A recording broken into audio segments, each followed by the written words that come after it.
Good afternoon, I'm Bakir Hasanov and you're watching AnewZ, so let's see the top stories. European Union Foreign Policy Chief Kaja Kallas hopes EU ministers agreed to lift Syria economic sanctions. European leaders welcomed the Pope's offer to host Russia-Ukraine talks at the Vatican. The Organization of Turkic States Leaders convene in Budapest for informal summit.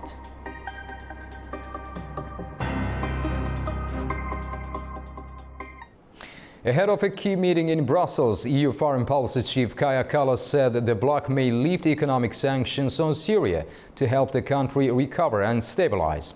Ambassadors from the EU's 27 member states have reached a preliminary agreement on the move. Targeted measures against Assad-era officials and human rights violators, however, would remain in place. Kallas warned that without action, Syria could spiral into another Afghanistan. Most EU sanctions date back to 2013 and are renewed annually on June the 1st. A final decision is expected later today. When the Assad regime fell, it is clear that we want there to be jobs and livelihood for the people so that it would be a more stable country. And that's why, in order to have that, we need to lift the sanctions. Of course, we have had some very intense discussions. There are worries about, whether the government is going to the right direction. But I think we don't have a choice. We actually, either give them possibility to, stabilize the country or we don't do that, and we have something that we have in Afghanistan. In Doha, the 5th Qatar Economic Forum has begun, drawing leaders to discuss investment and growth. Prime Minister Sheikh Mohammed Al Thani welcomed the 5th lifting of U.S. sanctions on Syria, calling it a step in the right direction. He urged more international support for countries recovering from conflict. Finance Minister Ali Al-Kuvari also addressed the forum, saying Qatar sees a strong investment potential in Syria, despite the challenges. Meanwhile, he added that Egypt remains a key destination as part of Doha's wider push to expand its regional economic presence. The European Union approved its 17th sanctions package on Russia and is working on stronger measures. Kaja Kallas urged a full ceasefire. EU will start drafting the 18th sanctions package immediately. The sanctions target nearly 200 shadow fleet vessels, Russia's military and political elite, and foreign entities in China and the UAE, helping Russia evade sanctions. They also cover key defense materials like chemicals and dual-use goods. In response, Russia's foreign ministry spokeswoman Maria Zakharova said Moscow never responds to ultimatums. I think it is important, as we have all said, 27 of us, that there has to be full and unconditional ceasefire. Ukraine has already agreed to this 60 days or more than 60 days ago, and we have agreed that if Russia does not agree, what we saw yesterday, then we will put more pressure. So we will agree on the 17th package of sanctions today, but we continue on working on the next strong package of sanctions to put more pressure on Russia. U.S. President Donald Trump says he had a productive phone call with Russia's Vladimir Putin about ending the war in Ukraine. The 2-hour conversation was followed by a call with Ukraine's President Volodymyr Zelensky. Trump says Russia and Ukraine will now begin negotiations toward a ceasefire, though Moscow hasn't committed to one yet. Ubi Shibander from Washington, D.C. has more on that. It was a 2-hour-long call between the American and Russian presidents to discuss ways on how to end the war in Ukraine. President Trump released a statement on Monday saying that he believed that his call with Russian leader Vladimir Putin went well. The president announced that Russia and Ukraine will immediately start negotiations towards a ceasefire as part of a process to end the war that began with an all-out Russian invasion in 2022. Trump called the Russian war with Ukraine a catastrophic bloodbath that must come to an end. He believes that a peace deal and normalization of ties would also enable large-scale trade between Moscow and Washington that would benefit the ailing Russian economy. Trump spoke with Ukrainian President Zelensky after his call with Putin and pressed for immediate negotiations between Kyiv and the Kremlin. In a public statement, Vladimir Putin also sounded upbeat regarding the nature of his call with President Trump. Putin told the Russian media that his call was very informative, very open, and overall, very useful. The only new development for now is that Putin told Trump that he would work on a, quote, memorandum with Ukraine on future peace talks. Putin did not agree to any ceasefire to start those talks with Ukraine. EU Commission President Ursula von der Leyen, who was also on the call with President Trump and Zelensky, said afterwards that it's important that the United States stays engaged.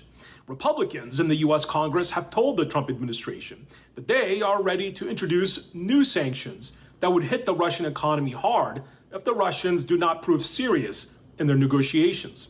Western intelligence reports that in the last month, Russian forces in Ukraine have made increased tactical gains in the eastern part of the Donbass region. The Russian military is believed to have suffered over 950,000 casualties, including approximately 250,000 Russian soldiers killed in its war with Ukraine.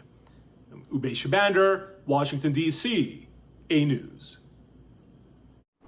Pope Leo XIV has offered the Vatican as a venue for peace talks between Russia and Ukraine. This initiative has received support from European and U.S. leaders. While the Vatican hasn't officially confirmed the offer to host the talks, the international community views this development as a hopeful step towards ending the conflict. European and US leaders have expressed support for Pope Leo XIV's offer to host peace talks between Russia and Ukraine at the Vatican.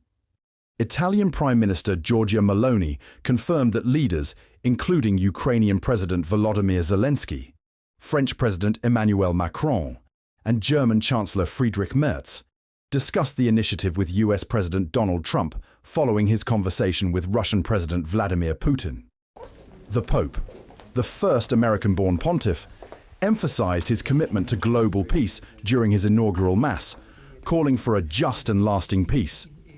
He later met with President Zelensky, marking his first known conversation with a foreign leader. US President Donald Trump said it would be great for Russia and Ukraine to hold ceasefire talks at the Vatican, saying it would add extra significance to the proceedings. Trump expressed confidence that both Russian and Ukrainian leaders are inclined towards resolution and noted that Putin has had enough. Part of the Oval Office, the White House, big egos involved, but I think something's going to happen. And if it doesn't, I'd just back away and they're going to have to keep going. Again, this was a European situation. It should have remained a European situation, should have remained, but we have because the past administration felt very strongly that we should be involved, and we got involved much more than Europe did in terms of the money. And my whole life is like deals, one big deal. And if I thought that President Putin did not want to get this over with, I wouldn't even be talking about it.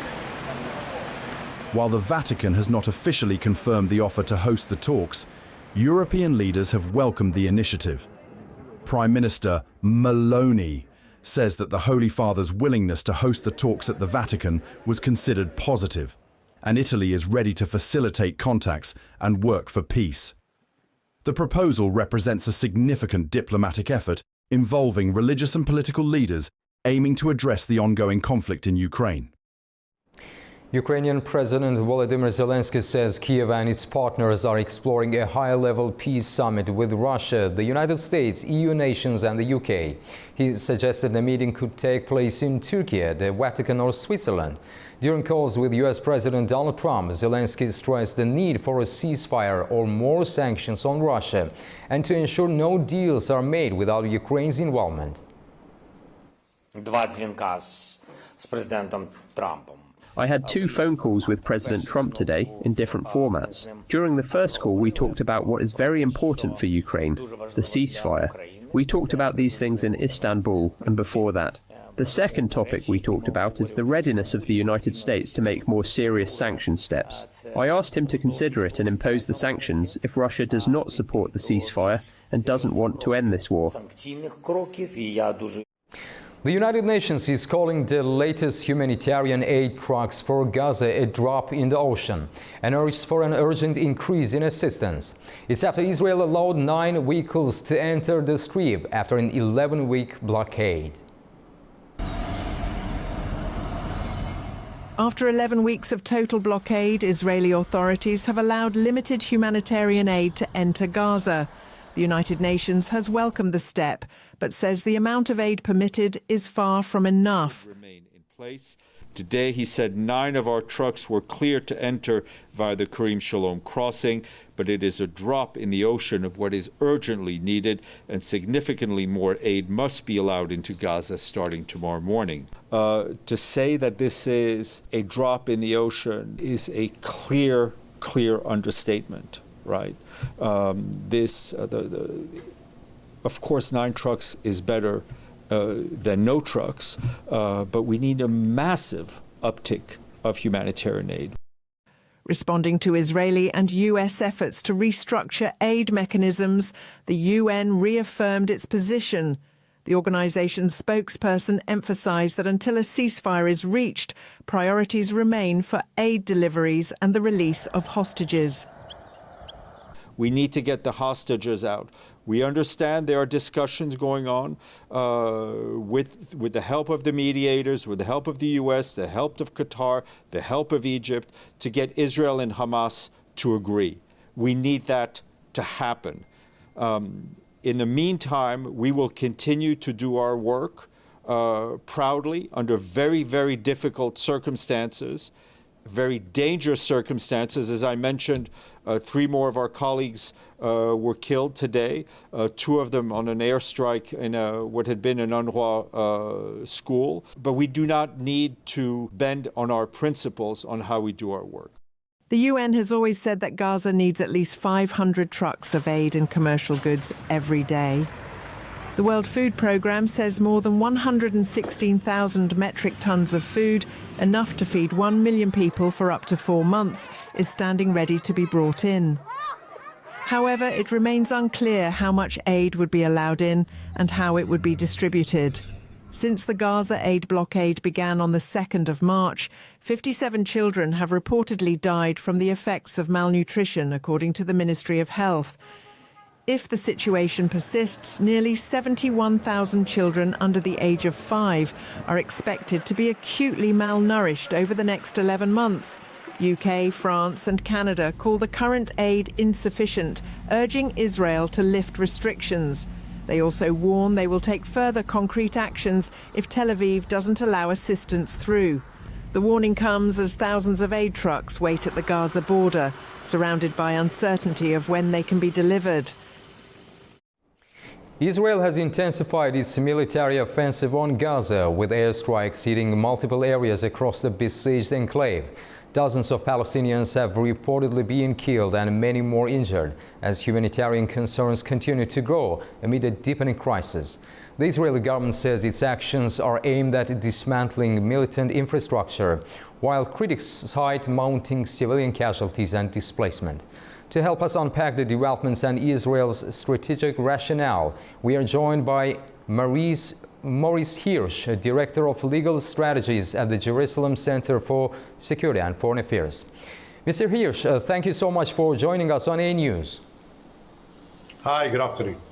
Mr. Hirsch, what is Israel's main objective with this stepped-up offensive, and how does it differ from previous operations in Gaza? Also, there have been numerous reports of civilian casualties. How does Israel reconcile its military objectives with the humanitarian consequences we are witnessing on the ground?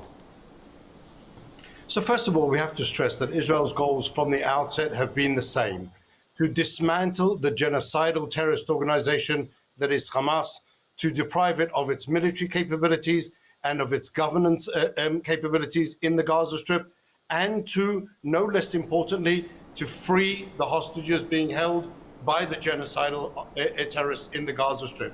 That has been our goal all the way through. Unfortunately, the terrorists who are holding the entire Gaza Strip hostage for their genocidal purposes refuse to surrender. They refuse to allow the Gazans any type of normal life. They were the recipients of billions of dollars of aid, which they used for their military and terrorist capabilities and infrastructure. They built hundreds of kilometers of underground tunnels for the use of and the purpose of attack, rather than providing for the Gazan population. Now, Israel is operating in the Gaza Strip in accordance with international law, with the laws of war. When you hear about the civilian casualties in the Gaza Strip, what you never hear about ever is how many terrorists were actually killed. Hamas has never said how many terrorists were killed. When all of the news agencies regurgitate the civilian casualty figures of the Ministry of Health in Gaza, what they're really saying and bullhorning around the world is the numbers of casualties that Hamas, the same genocidal terrorist organization, has said have happened in the Gaza Strip. There is no independent check of those numbers. There is no criticism of those numbers. There is no critique of those numbers. And I would argue that what you are doing is really presenting terrorist propaganda figures as if it were the truth. But Mr. Hirsch, can you shed light on how Israel defines militant targets in a densely populated area? Oh, it's very simple. There are the military targets which Hamas has established all the way through, whether they be the attack tunnels underneath the Gaza Strip, whether it be sites that have been used, kindergartens, hospitals, schools, to hide their rockets and mortars, that they're still continuing to fire, albeit less intensively than before, against Israel's civilian population, where their headquarters are held up underneath hospitals, where their fighters, who they claim they've managed to replenish the entire fighting force of Hamas. That's where their terrorists are hiding, and that is what's being targeted. Unfortunately, as well as kidnapping Israeli hostages, Hamas uses the civilian population in Gaza as human shields, hoping that they will actually die, hoping that they will be killed, because then they can broadcast the pictures of dead babies that they are responsible for their death to the world and say, well, look what Israel is doing. And I thought, unfortunately, you have the willful idiots like the UN who have failed in their basic moral requirement to define Hamas as a terrorist organization and recognize that they are responsible for the worst massacre of the Jewish people since the Holocaust. This is the moral failure of the UN, and now they have the audacity to try and tell us what they think should be the humanitarian response. Shame on them. Maurice Hirsch, thank you very much for talking to AnewZ. We appreciate your time. The French government has announced plans to construct a new maximum security prison in French Guiana to house the most dangerous criminals deep in the Amazon jungle. The project is estimated to cost 400 million euros and is scheduled for completion by 2028. France is building a new high-security prison, not in Europe, but deep in the Amazon rainforest. The 400 million euro facility is planned for French Guiana on the northeast coast of South America and is being designed to house drug traffickers and radicalized inmates. The announcement has angered many across French Guiana. Its remote location in the town of Saint-Laurent-du-Maroni and the historical echoes are raising deep concerns. The town was once the gateway to Devil's Island, the centre of one of France's harshest penal colonies, where 70,000 convicts from mainland France were sent between 1852 and 1954. And now, the jungle is being called upon again for a prison designed to accommodate 500 inmates and 60 maximum security prisoners. French Interior Minister Gérald Darmanin says the facility will tackle organised crime at its root. His intention, to prevent inmates from having any contact with their criminal networks. But for many in French Guiana, the plan carries echoes of the past and has reopened old wounds. Building a modern prison in a place once infamous for its penal colonies has raised questions about how much has really changed and what message France is sending to its overseas territories.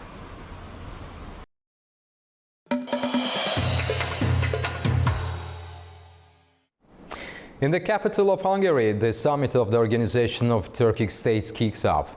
Our own Andy Mioch reports from the UN. We're coming to you from Budapest, where the informal summit of the Organization of Turkic States has kicked off. The representatives of member states Azerbaijan, Turkey, Kazakhstan, Kyrgyzstan and Uzbekistan have arrived in Hungary, where they are hosted by the country's Prime Minister Viktor Orban. Now, this is the first OTS summit being held in an observer state. Hungary likes to say of itself that it is the most Western of the Turkic world. Ahead of the summit, Azerbaijani President Ilham Aliyev met with Hungary's Prime Minister Viktor Orban to discuss strengthening cooperation and improving bilateral ties.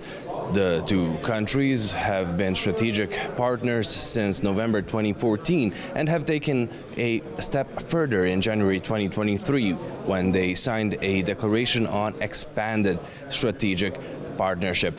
For now, let's hear what the two leaders had to say. I must say that without our Turkic friends, it would not be possible to diminish the overhead cost of households in Hungary, and without our Turkic friends, we could not cater for the energy supply of Hungary.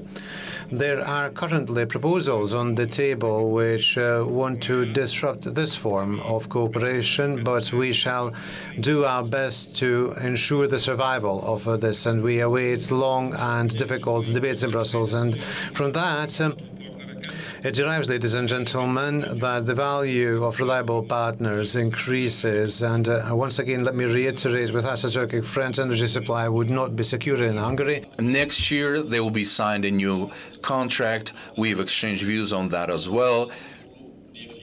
We have onshore oil fields where a Hungarian company will start operating. Since last year, we started exporting natural gas to Hungary, and I have noted that we are ready to supply the volume up to Hungary's needs. We have a quite extensive resource base. When it comes to economy, Hungary buys Azerbaijan's gas, both as LNG and delivered through the Trans-Anatolian pipeline, the Trans-Adriatic pipeline, and through European interconnections.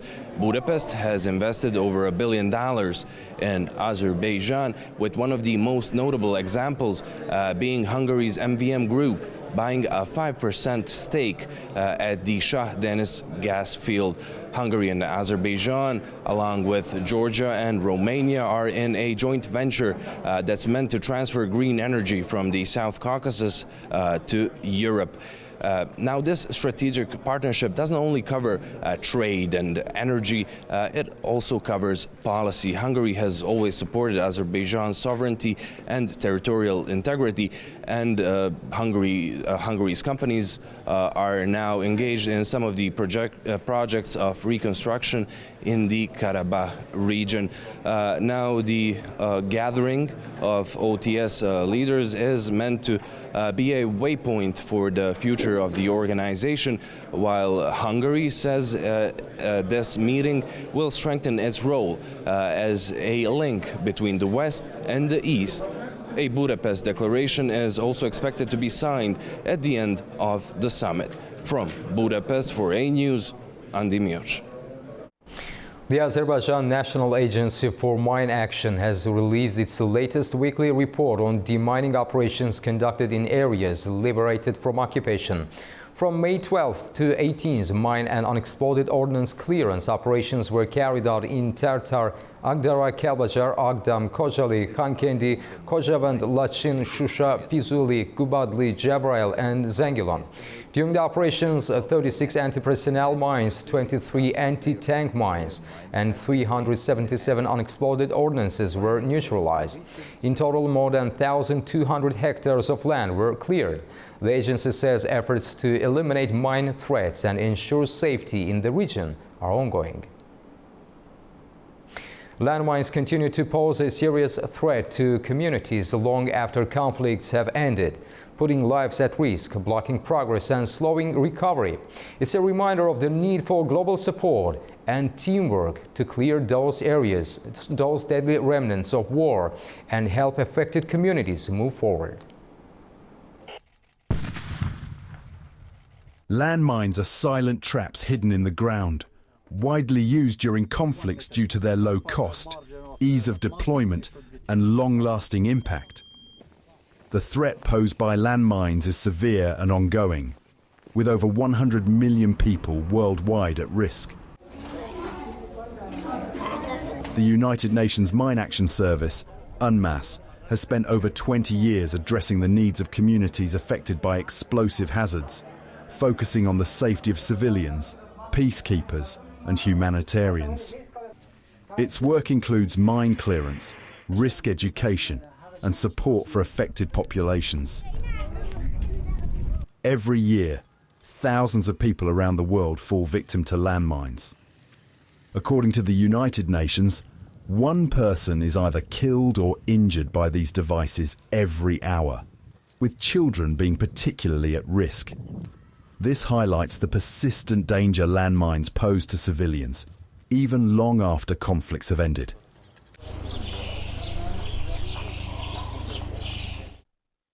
Azerbaijan, deeply affected by landmines due to the Karabakh conflict, is one of the countries that actively raise awareness about this issue.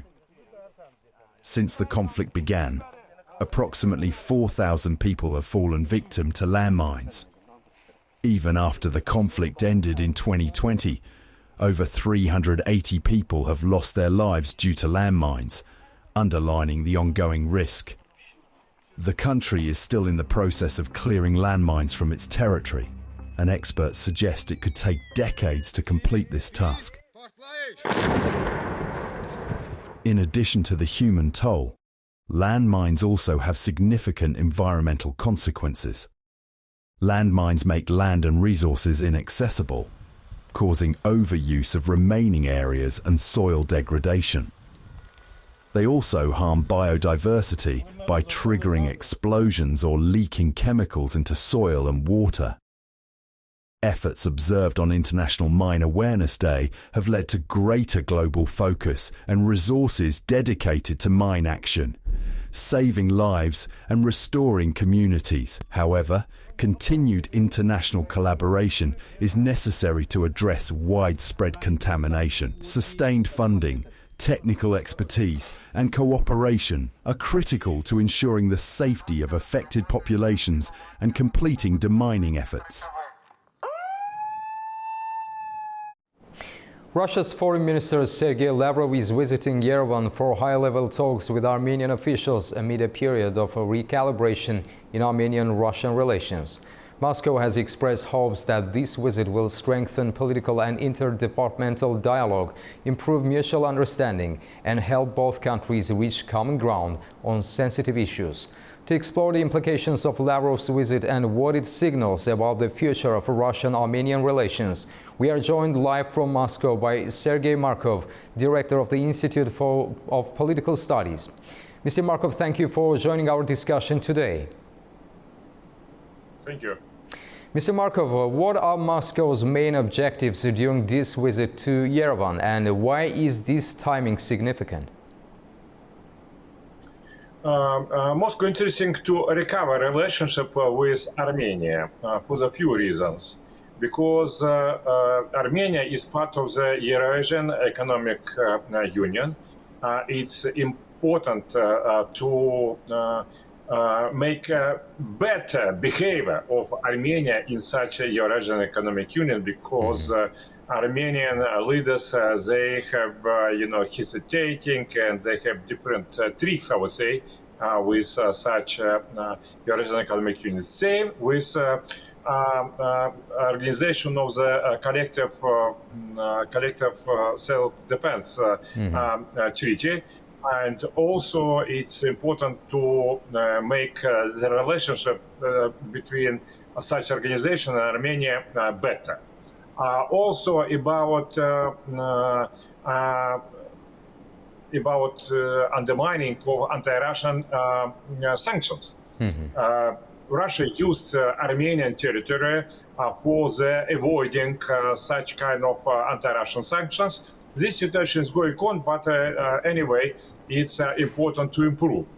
Also, we can see that during previous maybe year and a half, Armenian leaders openly claim that Russia took, from their point of view, too much pro-Azerbaijan policy, and that's why Armenia is going to move more to the Western countries. But now it's important to come back and for Armenia to check either this new friendship with Western country helps them or not. Probably not. And also we can see that Western countries now split between anti-Russian Europe and more or less neutral United States of America. So what will the choice of Armenia? So this is the list of the issues for discussion. Mr. Markov, do you believe Lavrov's visit can restore trust in bilateral relations, or is Moscow now adjusting to a long-term reorientation in Yerevan's foreign policy? Of course, Russia wouldn't accept the reorientation of the Armenia foreign policy, and Russia even ready to play more active role and to cooperate with Armenian opposition of this issue. And it's on one hand. On another hand, I don't think that trust is really possible between Prime Minister Pashinyan and Vladimir Putin, because Pashinyan is regarded in Moscow as, in fact, George Soros'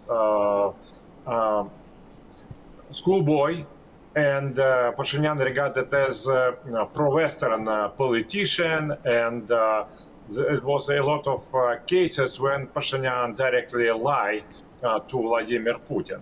That's why I think there was no confidence between leaders of two countries, but nevertheless some interest of Armenia influence Armenian leadership to stay as part of the Eurasian Union and to be played for the avoiding anti-Russian sanctions, because Armenia getting great money by helping Russia to avoid such kind of sanctions. Sergei Markov, thank you very much for this discussion.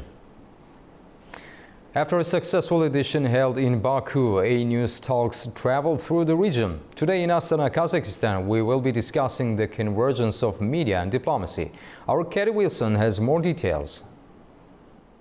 Good afternoon from the next stop of our tour of AnewZ Talks. We're here in the beautiful capital of Kazakhstan, Astana, in the stunning campus of Maksut Narakbayev University, as AnewZ and Jibek Jolly TV are bringing you the next episode of AnewZ Talks. Now, if you've watched our last episode in Baku, you'll remember that this is all about providing a platform for thought-provoking conversations and new ideas from both industry leaders and future leaders. Now today, joining our hosts Guy Sean and Kansaya Komet, we'll have leaders in the industries of AI, as well as PR and academics. But not only that, but we'll be joined by future leaders and young people, and we'll be providing a platform for dialogue, for new thoughts, new ideas, and we'll be discussing the changing media landscape in regards to diplomacy and how media is impacting the diplomatic world. So we all remember at the European Political Community Summit that viral AI video of leaders as babies. Now that's a perfect example of how social media is influencing these diplomatic forums. And what could that mean? What could the impact of that be? Well, that's exactly what we're going to be discussing today, and I'm going to be bringing you all of the latest from here in Astana, so stay tuned for AnewZ Talks. That's all we have for now. Thank you for watching and stay tuned to AnewZ for more updates.